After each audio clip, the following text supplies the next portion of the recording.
Yeah, man. This is Dev TV. All right.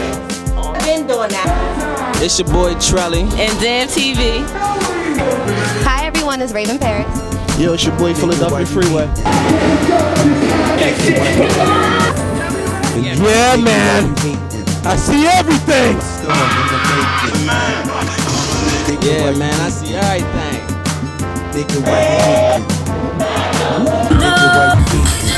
And you're now tuned into Dev TV. Yeah, I see everything. Nigga, why you Yeah, man. One Chanel. I'm a star in the Yeah, man. See everything. Nigga, why you hating? Nigga, why you hating? I'm a star in the making. Look at that butt, you know. Y'all get in that sun so it look better. We on our way to the Afram. We about to rock, do our thing. Next year we taking the main stage. I'm gonna be performing. Raven gonna be hosting. Hey. I can't compete with her because she hosting this year. I'm coming for you though. Yeah, man. We'll resume later. We'll be back. So Stay tuned. Let it culture video. Afram take over. Hey. Hi everybody, it's Raven Paris and you're tuned into Love the Culture, and I'm here at Baltimore Afram 2016 with Rough Ends. Hello. Hi. How you doing? Good. How you doing? I feel? I'm great, blessed. Just came off the stage. I'm still sweaty. Still sweaty? Y'all Feeling look love. sweaty, though. Feeling love. Y'all just put on a good show. I just want to say I'm younger. I did, and I'm younger than. How'd you like this? How old are you? I am 24. Oh my God, and you enjoyed this? Yes, and that's what I'm saying. The fact is, so y'all music still lives on, and it's touching people in my generation. Like, how does that make y'all feel? Great. It makes us feel like when we were 24, we were saying we wanted longevity. We wanted people in different generations to love our music. So, I mean, gotta feel blessed. Gotta feel great, you know? And by y'all being from Baltimore, how do you feel about the whole Freddie Gray situation?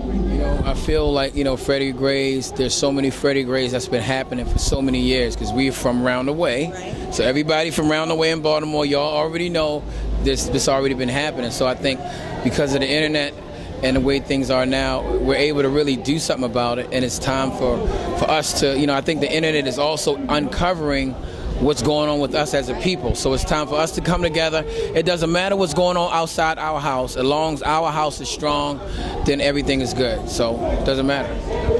And I know y'all are coming back out with a project, right? Mm-hmm. So give us some information about that. Well, we are almost fully complete the entire album. We are complete the single.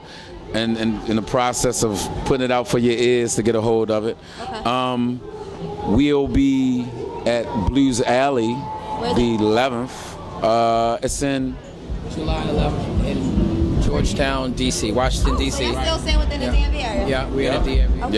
Yep. Gotta show home love before we start traveling the world. You know how it is. Gotta love your babies first. Okay. Are y'all on social networks? Yeah. Tell them where they can find you. They can find us on Rough Ends Music, Facebook. They can find us on www.officialroughends.com. Again, that's officialroughends.com. And all our social stuff is there. So, new music, new album, new app that's coming as well. That's going to feature like behind the scenes, our creative process. It's a lot of stuff we do. I'm playing guitar now on this album. Guitar? Yeah, I was going to play out here, but it was just a time thing. You know what I mean? Right. It's crazy. We go in on R&B for real. I'm excited to see it. Thank you guys for talking to me. Smile. I never did an interview with somebody smiling at your face and you just blushing. You like, it's good. Making me laugh on the screen. Makes you easy. Thank you guys. This is the Vince. And we're Rough Ends, and you're watching Love the Culture Radio. Hey, what up, y'all? It's your girl Vivica Fox, and you are watching Love the Culture Radio. Enjoy. Yeah. Shout out to the brush. But I understand it was a new girl that came in. I understand it was a third girl that came in, and she actually. You got this blue and no, the purple and it's the brush. You already know. We out shit. I understand the third girl had came on after. I forgot her name, but they was just at the Xfinity booth. How do you feel about her coming on being new? And I understand y'all put her through the the artist development as well. So how do you think she came far along? She adds something very special to it. She kind of gives you that left eye energy kind of thing. Yeah, I heard she could dance, like kind of nice at dancing. I'm Raven Paris. You're tuned into Love the Culture Radio. What's going on? What's going on? I'm Jay Hill, Love the Culture Radio as well. Nice to meet y'all. Nice to meet you. We gotta do what? To bring y'all into the studio. Oh. Okay, but by y'all being new, by y'all being together, y'all all not in a group together. So how do y'all get along by y'all being all different? We just get along. That's it. There's no women get along. It's not really a science. Just do it. So been an all-woman group, and you said y'all goal is to rebel. So can y'all tell the people how important it is to come to rebel, but come together with this strong sense of womanism? Just tell them how important that is. Definitely. Well, first, we're not a group. We're a collective. Right. So, like, we're all individual in our own right. And to rebel, I think everyone could answer it. And if I was rebel with a cause. it's just us. Like, we come together and live. Just Or like as you we and your live- frat brothers. Already. Exactly. You Same get it. thing. See how y'all get along? Right. We get along. We're sorority. We're gang. Oh, is it? So how long have y'all been actually doing music? I've been doing it for 4 years, so. Since I was 18, but together since 2012. Okay. I've been in this industry, signed to a major label since 05. Word. And all y'all from New York? I've been performing my whole life, but I started taking music seriously in 2010. Yeah. Well, tell them that they can find everybody here. Definitely. For us, it's Thirsty, number 4, P.O.P. Power of the P.U.S.S.Y. While all the boys stay shy. Mylezia, M-Y-L-E-Z-I-A. And then at Creesha Turner, K-R-E-E-S-H-A, last name Turner. Yeah, at Joey Cathos on everything, Joiekathos, just so y'all know the spelling. And I'm from Philly, West Philly. Yeah. Make sure y'all follow We Are Rebel. Yeah, We Are Rebel. Follow us. You can find As We Are Rebel. We are Rebel, and we're here with Love the Culture Radio. Hi everybody, it's Raven Pearson. We're live at Baltimore African American Festival. Tuned in to Love the Culture Radio, and I have Joe May. Hello, how are you? Baltimore native. Yeah, I'm from here, Baltimore. That's Born and raised, amazing. yes. How are you? I'm doing fantastic. I got on stage, I'm a little sweaty, and I'm like amped up right now. I'm trying to like bring myself kind of back down, like, but I feel good. Is this your first year performing here? My very first year performing here. I was telling her before, I've come to this festival for years. I never imagined actually being on the stage and performing. So How was that feeling for you? real. It's a good feeling, you know, coming off of the voice and to come home and to really receive so much love from my hometown. It's a really good feeling. So How was your experience on The Voice?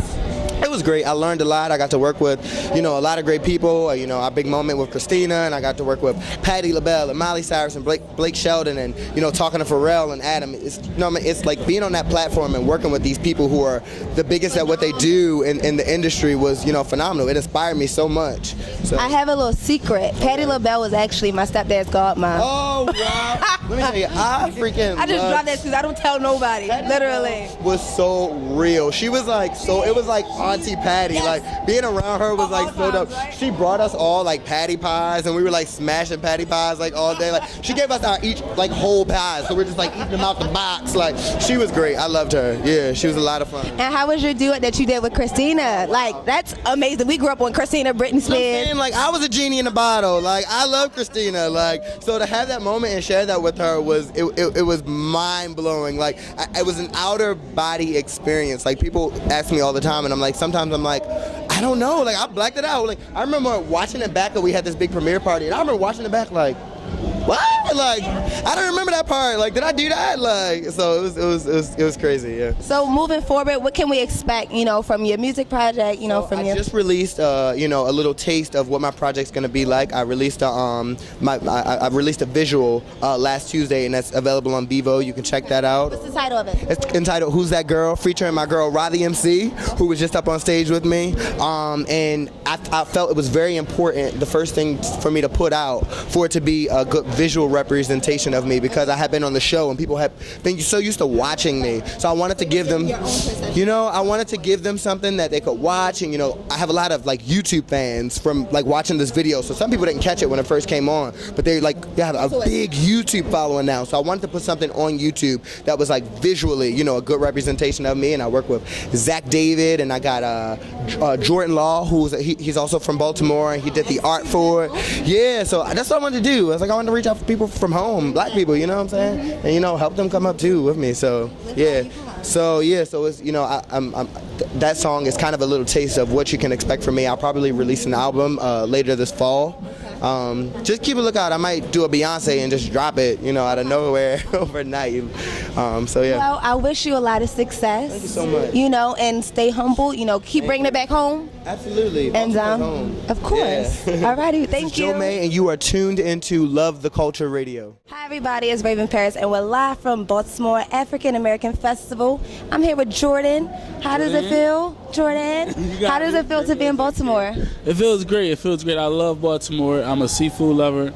I'm trying Did you get some crabs? I'm going as soon as I leave here. I'm getting some crabs. I'm gonna be cracking some crabs tonight. Somewhere I'm gonna be fishing for the crabs myself. Okay. But no, thank you guys for having me. And you know, I just want to let you know that you look beautiful today. And you know, you didn't have to come here looking that beautiful, but you did. And so I thank you for doing that. I had to match your class. Oh, I like that. I like that. Okay. Yeah. How was it when you performed at the festival? Oh, the feeling of the love was abundant, and I felt it. I felt the vibe. I felt the energy. I felt the service. I felt the love, and it was there. So I'm sure, have you heard of the whole Freddie Gray situation? Yes. Okay, so how does it feel? Because a lot of people don't like to come to Baltimore due to everything that the negative perspective, you know, perception that they have of us. So what made you still want to come down, vibe with this, and, you know, and perform? Because no weapon formed against me shall prosper. Amen. And that's what it is. And how do you feel about all the police brutality stuff that's going on? No weapon. It won't work. None of them. None of them. And I see that you also was featured on the Fader. How is that? I know, how is that? Honestly, I was like, you know, because they did the interview like 2 months ago, and I'm like, they're not gonna write nothing about me. I'm like, they're not feeling me. I'm like, okay, Fader, all right, I'm sorry, I don't know why, but I'll try my, yeah. No, it's not that. It's just like, yo, I'm really thankful you guys, you know, for you guys and for even considering me. But, you know, they did consider me, and they actually did a full article. I mean, listen, I got to go back and read it because the article is so daggone long, man. I'm like, yo, I can't, you know. But I've been reading it piece by piece, but it's a beautiful article and it's very inspiring and uplifting, and we broke history in black music, and we're going to, I did that. And they didn't, you know, they didn't, you know, you know, it's not about the recognition. It's about what God, you know, how He's deciding to lead me, and He's taking over. So what's moving forward for you? What can we expect? We can expect a lot of new songs, new singles, new hot music. I have a single out now with Dej Loaf, and it's a dance record. It's for the summer. What's the title? Where You Want to Do This. I performed it tonight. It was beautiful. It was tough, and you know, it was a great experience here to perform that record and see the love that it got back and the reaction. So it's like, I know the people are gonna love it. So. You having like a project, an EP? I am. My album is actually called Unpopular. Unpopular is gonna be out, I believe, September 23rd. Fall, right? Yes, right on top. So got that. No, that ain't that dance. You know, when fall hits, you know how people do. They commit. Oh, so it's that. So when fall, yeah. When fall hit, we commit. Well, Yeah. thank you for talking. Thank you for talking to me. Of course. Tell them where they can find you. Instagram and Twitter, GUORDAN. This is Jordan Banks. You're listening to Love the Culture Radio. Hi, everybody. It's Raven Paris. And I'm TK. And I'm Jay Hill, Love the Culture Radio. And we're live at Afram right now, Baltimore Music African American Festival with Miss Guapile. How are you feeling? I'm good. You're good? I'm good. Okay, I just wanted to say, like, I've been listening to you since I was a little bit younger. My aunt let me listen to you for Closer, and that single still is powerful. It came out, what year? Like, really, honestly, around 2000. So it's now 16 years later. You can still play that and touch people in my generation. How does that make you feel? It makes me feel good to hear other people's stories and what they have accomplished, you know, and what, you know, people tell me that song, they were listening to it through medical school or through grad school or, you know, going through a breakup or whatever it was. I just like getting to be a part of their lives, you know. It's a song that was personal to me when I did it, and it's just like kind of gone beyond what I ever imagined. Now, I just want to ask, at all the craziness that's going on in Baltimore, all the kind of bad news we see in the news, what inspired you to still come out to this concert, still perform, and still, have a smile and positive attitude? I can't imagine not coming. I mean, I think that I think people compare Baltimore to Oakland a lot, and I grew up in Oakland and Berkeley, and there's a lot of people that don't come there because what they hear and what you see in the news never reflects what's really going on in the city. It's the statistics, it's the nightmares, and it's the craziness, that I think is perpetuated by the system. So I don't really let the news get in the way of my take, on a place. I rather feel it for myself, and I've been coming here for a long time. Well, that's appreciated. Thank you so much. We certainly appreciate it. Hey, this is Guapale, and you're listening to Love the Culture Radio.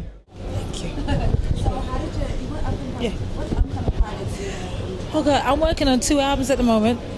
Yeah, because I take so long, so I have to kind of do them in tandem, so they're back to back when they come out. And I'm still the voice of Garnet at Steven Universe, which is a cartoon on Cartoon Network that there is a huge fandom about, which is wonderful. And just developing more TV and more films. So I want to put something out at the end of the year. I'm not too sure. But yeah, we're working on it right now. What's happening? It's your girl Estelle, and you are in tune to Love the Culture Radio. What's up? I am Brave Williams, and right now you're locked into Love and Culture Radio. Well, my experience here in Baltimore has been amazing because I've received nothing but support, and I'm honored for that. I'm blessed by that. I'm humbled by that. Like you said, a lot of times we don't have to. I don't even think it just goes for our city, any city. People don't have to support, but if they like the music, if they're feeling what you're giving, it's just an honor if they do. And my experience here has been nothing but love. And not to mention, mainly also because I've actually just become the face of Visit Baltimore. So when you drive down 95, there's huge billboards, with me welcoming, Brave Williams welcoming different people to come and visit our city. I think our city is beautiful and we have a lot to offer. So when you were actually on a TV show and you were a part of a group at first, can you tell us about that? Just a little bit about. Sure. I created a group called Rich Girl. We were signed to Jive Records. We toured with Beyonce. After the group disbanded, I took that money, invested back into my own label, created my own label, Brave New World, put out my single last summer. That single got the attention of producers over at TV One, and then I became part of the cast of R&B Divas LA on TV One. And mentioning TV One, I actually have a movie that's premiering tonight at 7 o'clock on TV One called Bad Dad Rehab, and it also re-airs tomorrow for 4th of July at 6 p.m. So I was going to actually get into the movie, but before we go to the movie, just tell us how the transition was from having an R&B group and then just doing your own thing. How was that? I think for any artist, any transition, you just got to pray about it. Coming from a group that was signed to becoming solo and independent is a major difference. So for me, I learned a lot in the group, and I just think it helped make that transition a lot easier. All right, one more thing. Do you want to talk about the movie? Because I know it's probably something that's great. I know you're excited. Just let us know more about the movie, even though you said it's dropping tonight and it's re-airing tomorrow. But just tell us how much hard work that you actually had to put in. And then, just like I said, about the transition from the group to being a single artist, but then singing and then going to a movie star, which you're about to become. This movie to me means a lot. It just tells a narrative that's just socially conscious right now. It's basically about 4 fathers who are learning, 4 dads who are learning to become fathers. So each narrative is different. One, they all have broken relationships with their children. Some by default, maybe because the mother of the child won't let the children see the father. So by default, now the father is a deadbeat dad. But I just feel like so many men need to watch it because the response from the men that have seen it, we've premiered it all over the country. Men have literally been getting up and crying and telling their testimony and rethinking how to fix their relationships with their sons. So for me, that's the biggest reward from this movie. Right this way, sir. Right this way. Bless you. What's up, y'all? This is Carwellos from Love and Hip Hop.